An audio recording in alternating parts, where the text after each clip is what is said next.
Bienvenue dans la partie 8 de notre formation gratuite sur Alibaba. Aujourd'hui, on verra comment analyser efficacement un fournisseur sur Alibaba. Déjà, si tu tombes nouvellement sur cette vidéo, n'hésite pas à t'abonner, c'est la première des choses. Ensuite, va regarder les 7 autres parties qu'on a eu à faire, la partie 1, 2, 3 jusqu'au 7e partie, avant de suivre cette partie pour pouvoir mieux te retrouver, sinon tu vas te perdre. Alors, la partie 8 de cette formation est la partie la plus intéressante.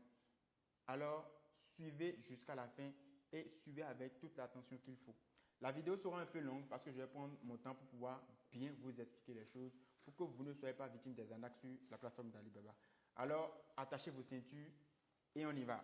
Déjà, pourquoi analyser un fournisseur sur Alibaba? On analyse un fournisseur pour éviter au maximum les arnaques sur la plateforme. Parce que comme vous le savez très bien, sur la plateforme d'Alibaba, il y a des arnaqueurs, d'accord, il y a aussi des fournisseurs fiables. L'analyse va nous permettre en quelque sorte de pouvoir éviter au maximum les arnaques sur la plateforme.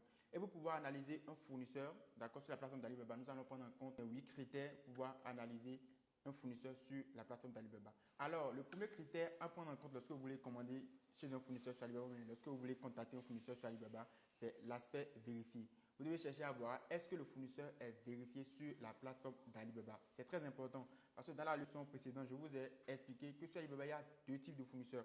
D'accord, des fournisseurs vérifiés et des fournisseurs non vérifiés. Alors, lorsque vous vous rendez sur la plateforme et que vous tombez sur un fournisseur, la première des choses que vous devez vérifier, c'est est-ce que le fournisseur a le badge vérifié sur la plateforme.